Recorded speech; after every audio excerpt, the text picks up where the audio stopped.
जीवन में प्रत्येक कार्य तथा क्षेत्र के दो पहलू होते हैं। जैसे रात है तो दिन भी है, अच्छाई है तो बुराई भी है। इसी प्रकार विज्ञान में भी दो पहलू है। आज विज्ञान की उन्नति के द्वारा हम चांद व अंतरिक्ष तक पहुंच गए हैं।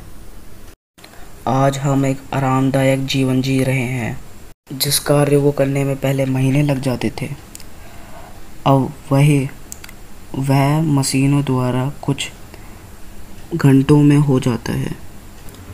जिस यात्रा को पूरी करने के लिए दिन रात पैदल चलकर लक्ष्य तक पहुंचने में लंबा समय लगता था, वहाँ हम बस या कार द्वारा कम समय में पहुंच जाते हैं। परंतु इन वाहनों के चलने से जो धुआं निकलता है, उससे हमारा पर्यावरण दूषित हो जाता है और यदि कोई दुर्घटना हो जाती है तो एक साथ कई लोगों की जानें चली जाती हैं। इस प्रकार हमें जल्दी लक्ष्य तक पहुंचाकर विज्ञान एक वरदान लगता है, तो दुर्घटना होने पर यह विज्ञान अभिशाप बन जाता है। आज बिजली की रोशनी में हम अंधेरी रात में भी दिन की तरह कार्य कर रहे हैं। इससे चलने वाली तरह तरह की मशीनों ने जीवन को सुखी व सरल बना दिया है। अब तो बिजली के बिना जीवन की कल्पना भी असंभव लगती है। पंखे, हीटर, वातानुकूलन यंत्रों के द्वारा हम गर्मी और सर्दी को भी अपने अनुकूल बना रहे हैं। यह वरदान नहीं तो क्या है। पर साथ ही बिजली का केवल एक तार शरीर को छू जाए तो रक्त की एक एक बूंद चूसकर उसे निर्जीव बना देता है।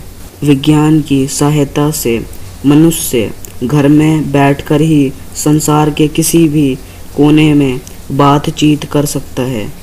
किसी भी क्षेत्र के दर्शन करके उसके विषय में जानकारी प्राप्त कर लेता है।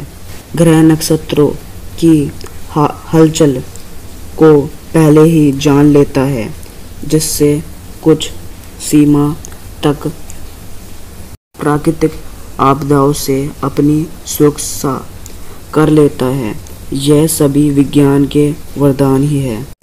विज्ञान द्वारा की गई इस उन्नति का यदि दुरुपयोग होता है, असावधानी से प्रयोग होता है, तो वह अभिशाप बन जाता है। आज विज्ञान द्वारा नई प्रणालियों द्वारा चलने वाले शस्त्र रासायनिक शस्त्र बन गए हैं, जिनके एक बार के प्रयोग से संपूर्ण संसार के जीव जंतु तक समाप्त हो जाएंगे। अंत आज जहाँ विज्ञान ने मानव जीवन को सुखी बना दिया है, वही उससे सब कुछ छीन भी सकता है। निस्संदेह विज्ञान यदि वरदान है तो अभिशाप भी है।